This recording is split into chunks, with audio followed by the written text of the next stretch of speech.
The wine hit his chest like blood. I watched the Bordeaux spread across the white silk of his shirt, a slow stain blooming between the second and third button. My hand was still frozen in the air, the bottle tilted at the angle of my mistake. Around us, the entire private dining room went silent. He didn't move. If you're already hooked, drop a like and subscribe so you never miss what happens next. And comment below where you're watching from and what time it is right now. I love seeing where this story reaches. Now let's get back to the moment that changed everything. His name was Kang Jihoon, though I didn't know that yet. All I knew was that the man sitting in front of me wore a suit that cost more than my yearly rent, and I'd just destroyed it. "I'm so sorry," I whispered. My voice cracked. "I'm so sorry." The other men at the table leaned back, creating distance. One of them, broad-shouldered with a scar running through his eyebrow, started to rise from his seat. But Jihoon lifted one hand, barely a movement, and the man froze. Jihoon's eyes finally lifted to mine. They were dark. Not brown, dark. The kind of dark that didn't reflect light. He studied me the way someone studies an insect they're deciding whether to crush, and I felt my pulse hammer against my throat. "It was an accident," I said, though I wasn't sure he cared about the distinction. "Was it?" His voice was quiet, controlled. He had an accent that wrapped around the English words like smoke. I nodded, too afraid to speak. He reached for the napkin on his lap, dabbed once at the stain, then set the napkin down with the same eerie precision. Everything he did was deliberate. Contained. "What's your name?" "Elise." "Elise." He repeated it, tasting each syllable. "How long have you worked here?" 3 months. "And in 3 months, how many bottles have you spilled?" "None." My hands were shaking now. "This is the first." Something shifted in his expression, not quite a smile, more like the shadow of one. "Then you've been lucky," he said. He stood, and I realized for the first time how tall he was. 6'2", maybe more. He buttoned his jacket over the ruined shirt, his movements slow, unbothered. Then he looked past me, toward the door. "Send someone to clean this up," he said to no one in particular, and then he walked out. I stood there, trembling, the empty bottle still in my hand. The scarred man followed Jihoon without a word, but not before glancing back at me. His look was unreadable. Pity, maybe. Or warning. My manager found me 2 minutes later. "You're fired." I'd expected it. I nodded, didn't argue. I untied my apron, left it on the bar, and walked out the back exit into the cold Chicago night. March wind cut through my jacket, but I barely felt it. My mind was still stuck in that room, replaying the moment the wine spilled. The way his eyes had fixed on me. The way he'd said my name. I didn't know yet that I'd just met the head of the Kang family. I didn't know that by morning, 3 people in that room would be dead. And I definitely didn't know that in 9 hours, I'd be wearing his ring. I went home to my apartment in Pilsen, a cramped studio with a radiator that clanked, and a neighbor who played the same reggaeton song on repeat until 2 a.m. I sat on my bed and stared at my phone. No texts, no missed calls, just the notification that my rent was due in 5 days and my bank account had $132 in it. Fired. I'd been fired before. Twice, actually. Once for talking back to a customer who grabbed my ass, and once for missing a shift when my mom was in the hospital. But this time felt different. This time I'd screwed up in front of someone who looked like he could erase me from existence with a phone call. I made instant ramen and tried to sleep. At 11:47 p.m., someone knocked on my door. I didn't move. The knock came again. Steady. Patient. I looked through the peephole and saw a man in a black coat. Not the scarred man from the restaurant. Someone else. Clean-cut. Expressionless. Elise Park? He said through the door. My stomach dropped. Who's asking? Mr. Kang would like to speak with you. I didn't open the door. It's almost midnight. Yes. The calm in his voice was worse than a threat. I glanced toward my window, but I was on the 4th floor. No fire escape. If I don't answer the door, what happens? I asked. There was a pause. He'll wait. That scared me more than anything else. I opened the door. The man didn't introduce himself. He simply gestured toward the stairwell, and I followed, my heart slamming against my ribs. Outside, a black sedan was idling at the curb. He opened the back door. Jihoon was inside. He looked exactly the same as he had hours earlier, except now he wore a charcoal turtleneck beneath his jacket, and the wine stain was gone. He glanced up from his phone as I slid into the seat. You live here? He asked. I nodded. He said nothing for a moment, his gaze drifting toward the cracked sidewalk. The graffiti-tagged wall, the overflowing dumpster at the corner. How much do you pay? $900 a month. His brow lifted just slightly. For this? I didn't answer. He knew the answer. The driver pulled into traffic, smooth and silent. I didn't ask where we were going. I wasn't sure I wanted to know. You're wondering why you're here, Jihoon said. Yes. Because I don't believe in accidents. The words landed heavy. It was an accident, I said. My voice was stronger now. Fear was giving way to frustration. I tripped. The floor was wet. I know. He cut me off, but not unkindly. I'm not talking about the wine. He turned to face me fully, and the intensity of his attention was suffocating. You were serving our table for 20 minutes before you spilled anything, he said. In that time, you heard things. Saw things. Do you remember? I did. I'd heard them speaking in Korean, fast, clipped sentences I couldn't understand. I'd heard numbers, street names. The scarred man had shown Jihoon a photo on his phone, and Jihoon had stared at it for a long time before shaking his head.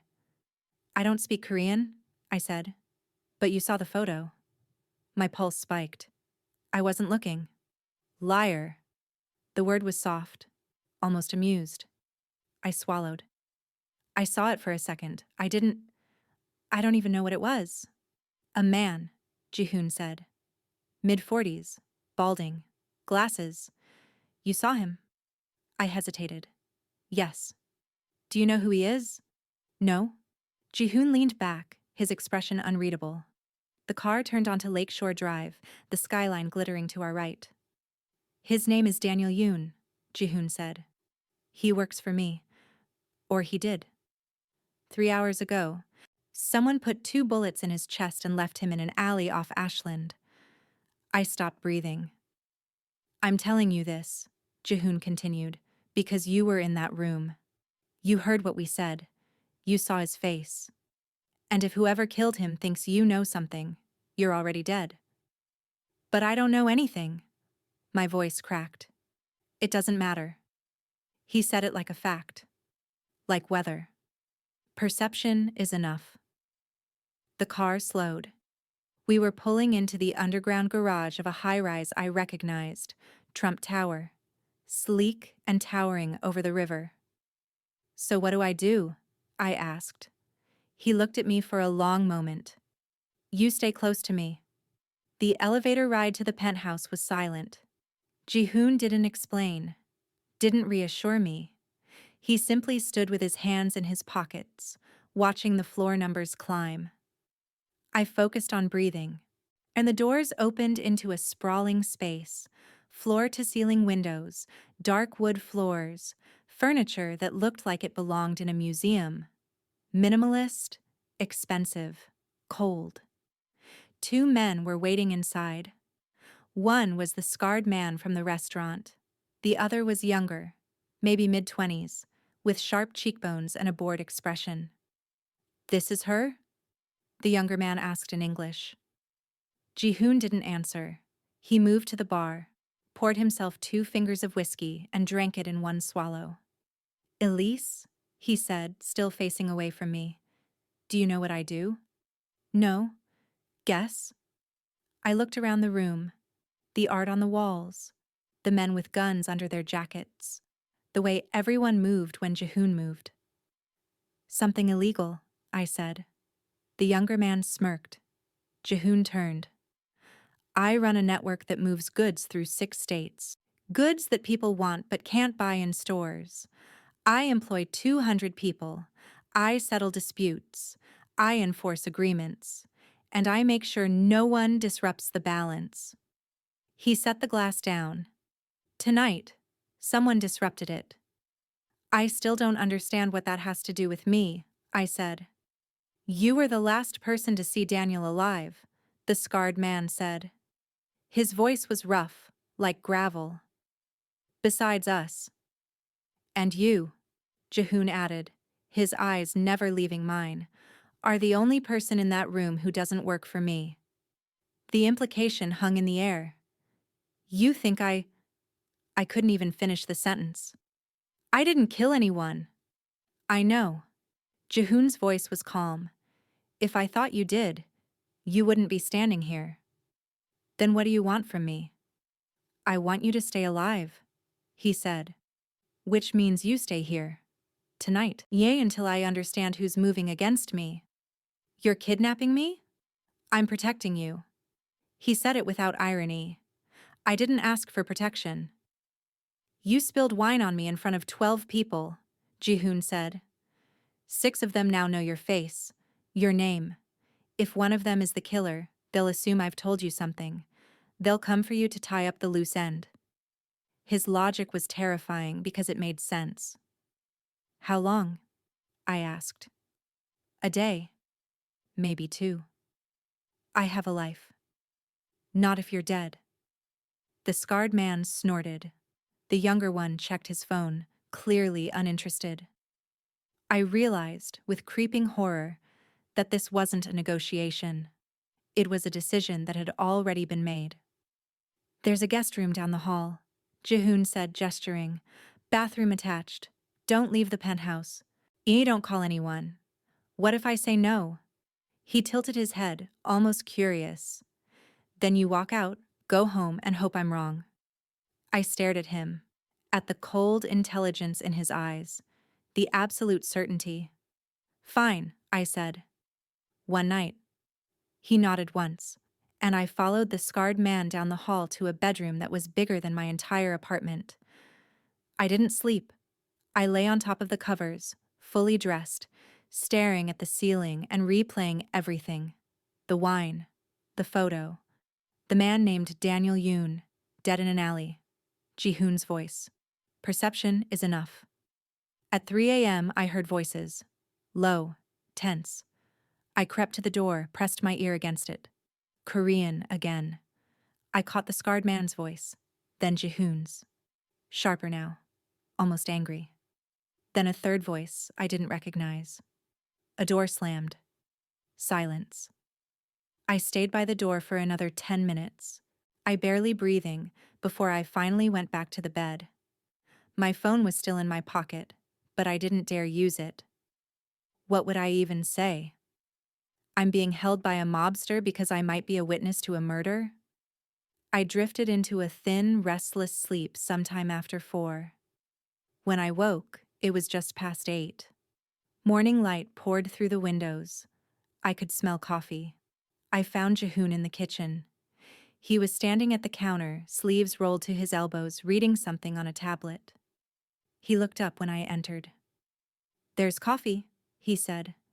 "And food, if you want it." I poured myself a cup, more for something to do with my hands than because I wanted it.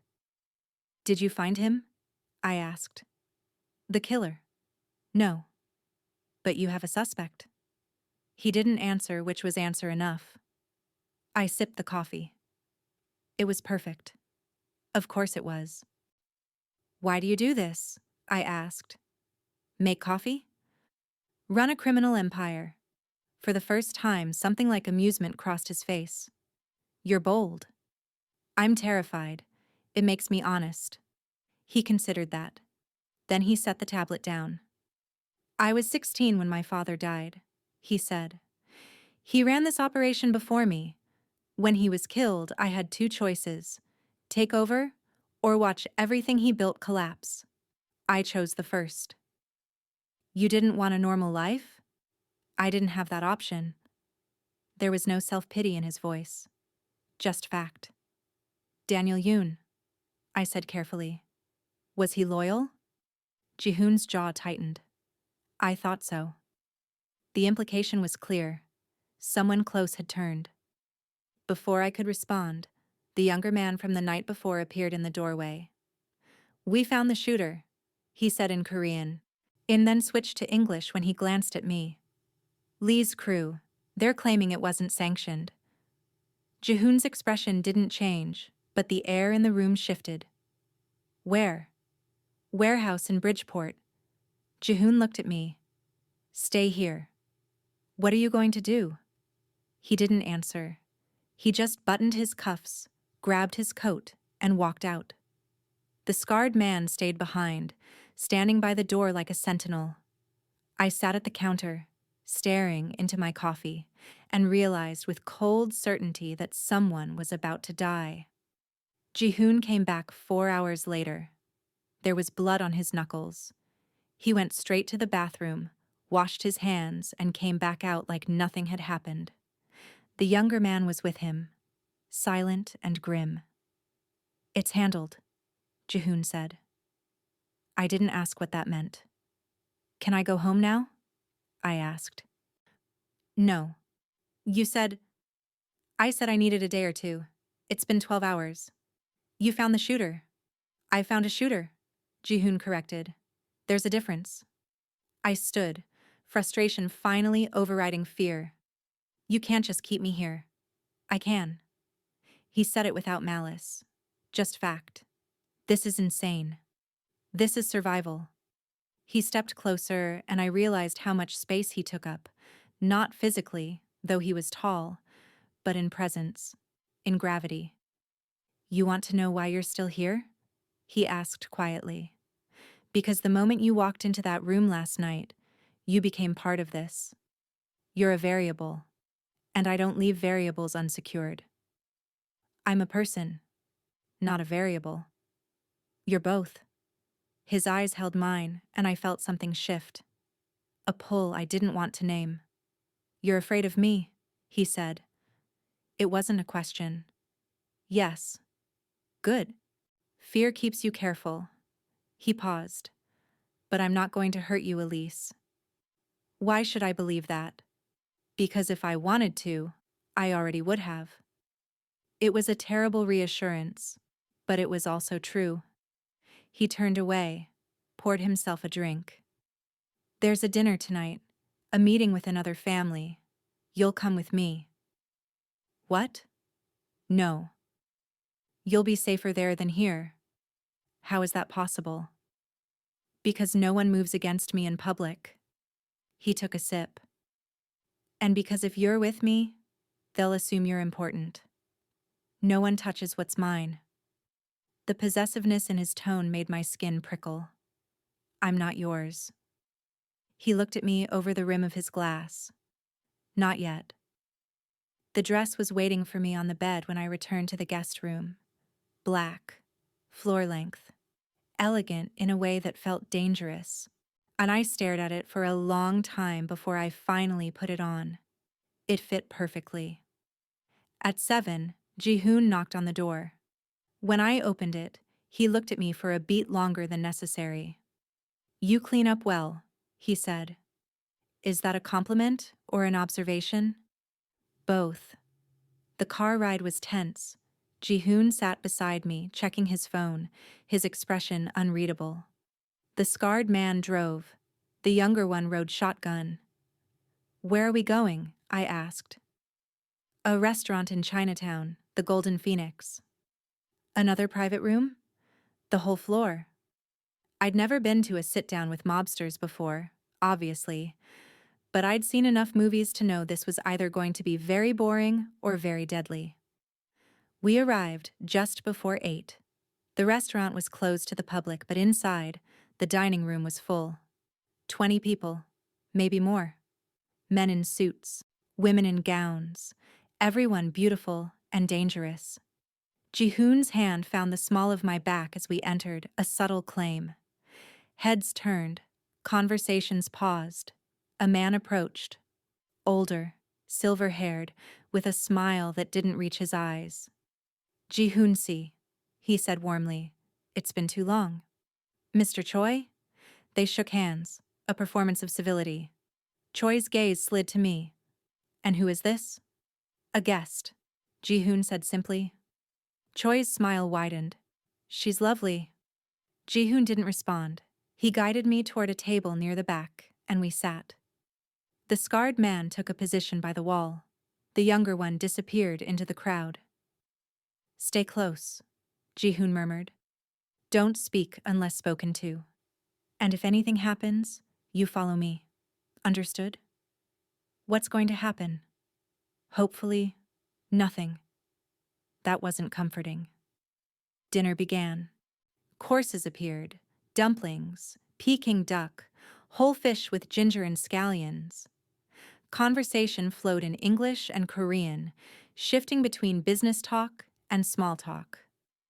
I picked at my food, hyper-aware of every glance, every pause.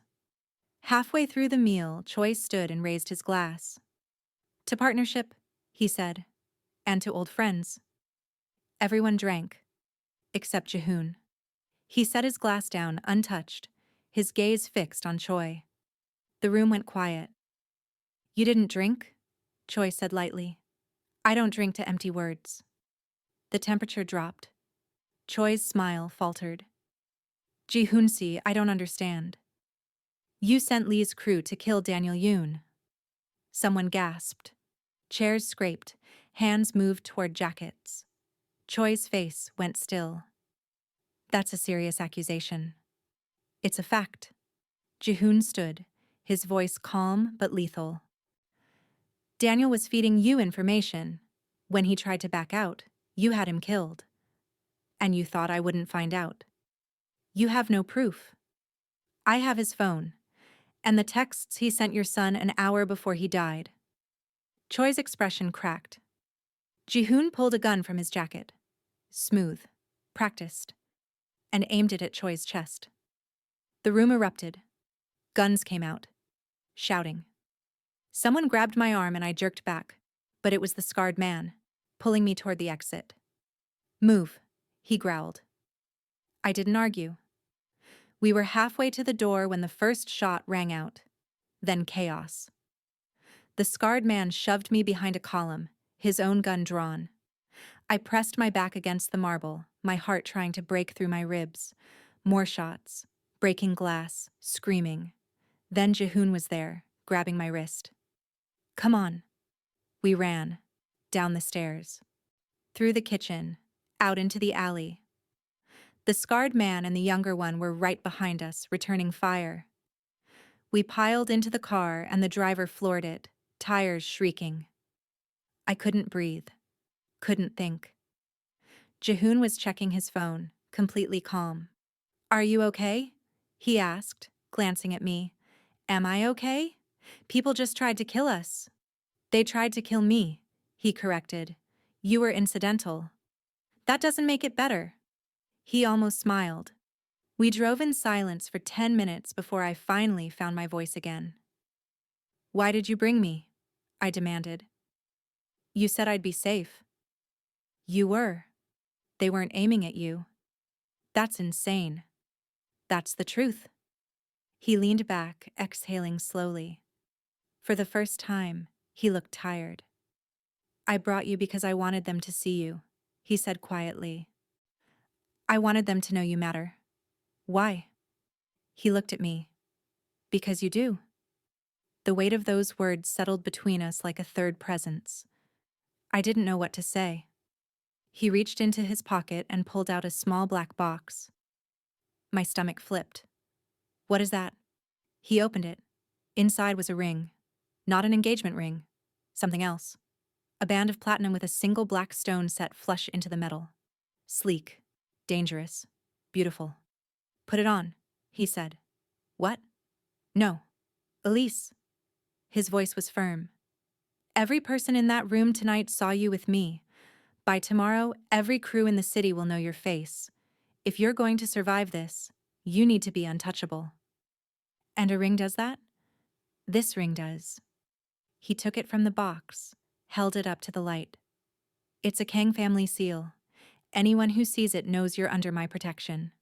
They won't touch you. They won't even look at you wrong. You're asking me to pretend to be… what? Your wife? My fiancé. The word hung in the air like smoke. You're insane. I'm practical. I don't even know you. You know enough. He took my hand, his touch surprisingly gentle. You know I'll keep you alive. That's more than most people can promise. I stared at the ring, at him, at the city blurring past the window. This was insane, completely insane. But he was right. I thought about Daniel Yoon, about the shooter, about Choi's men aiming into the crowd. I thought about my studio apartment, my empty bank account, the life I'd been barely surviving. And I thought about the way Jihoon had looked at me when he said, "You matter." Slowly, I held out my hand. He slid the ring onto my finger. It fit perfectly. And he didn't let go right away. His thumb brushed over my knuckles once, before he released me. It's midnight, he said quietly, glancing at his watch. I looked down at the ring. The black stone caught the streetlights, gleaming. I was engaged to a man I'd met 14 hours ago. A man who'd just killed someone. A man who terrified me. And the worst part? I wasn't sure I wanted to take the ring off. Jihoon leaned back in his seat, his eyes on the city. Tomorrow, we'll make the announcement. Tonight, you stay with me. And then what? He glanced at me, something unreadable in his expression. Then we see if you survive being mine. The car turned onto Lakeshore Drive, heading back toward the penthouse. I twisted the ring on my finger, feeling its weight. This wasn't an engagement. It was a contract. And I just signed it in blood that wasn't mine. But as I sat there in the dark beside him, I realized something that scared me more than the guns or the bodies or the men who wanted me dead. I realized I didn't regret it. Not yet.